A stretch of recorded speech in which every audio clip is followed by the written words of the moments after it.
Hey Maria. Hi, Joe. Thank you so much for coming on my channel and doing this movie review for me. I had so much going on. I had to play Animal Crossing on my Switch. I played with my dog. I had to wash my hair. I had to cook dinner multiple nights. I even had to play solitaire a few rounds. So this is really helping me out. So, from what I'm understanding, you really don't want to review this movie. Well, yeah, that's a powerful statement. True, but a powerful statement. Let's be clear. I don't really have an interest in Black Widow. I didn't care for her in the comics, and I definitely didn't care for her in the MCU. And I also don't want to watch or be invested in a movie that I already know what happens to the character. And who really would want to watch a review that I do when all I would talk about is how cool Yelena is based on the YouTube clips that I've seen? I'll save my money and let you do it. Yeah, I guess it's pretty understandable. I'll tell you what, why don't I go ahead and recap this movie for you instead? So Black Widow is a 2021 Marvel movie that is the first and probably only solo outing for the Natasha Romanoff character, Black Widow. This movie sees her going on an adventure, putting back together this pseudo kind of fake family she had when she was a kid, as they have to band together to try and bring down the Red Room once and for all, along with trying to avoid Taskmaster.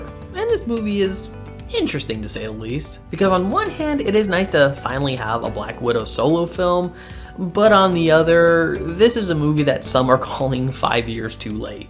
I mean, would it have been too much to ask if we got this movie, which is in between Civil War and Infinity War, before Endgame, where Natasha Romanoff dies?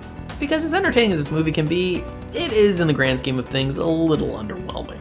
A lot of this has to do with the fact that the stakes don't feel quite as high in this movie because we know what the state of the world is going to be by Infinity War. We know Natasha isn't going to change too much as a character. We know she's not going to die.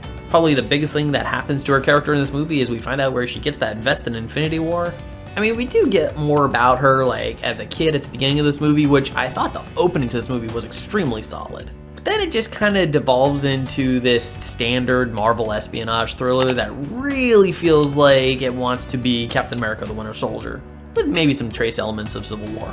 Oh yeah, and then there's just one twist that happens in the movie that you're either gonna like it or you're gonna hate it, but Taskmaster turns out to be Dreykov's daughter. Yeah, Taskmaster is not comic book Taskmaster. And I will say, for the purpose of the story, it made sense, but at the same time, that's not the Taskmaster that I wanted to see on screen. Because every time Marvel tries to subvert expectations with villains, it never really works out. You thought especially they would have learned that role back in Iron Man 3, but yeah. So that's my quick little rundown. Back over to you. Well, there you have it, guys. Joe's review of Black Widow. What do you think? Leave me a comment below and let me know.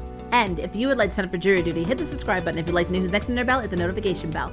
Until next time, I can't wait for you to approach the nerd. Bye, guys. Thank you for watching my video. I really appreciate it, but hey, the party doesn't have to stop now. Click on one of these videos and keep it going.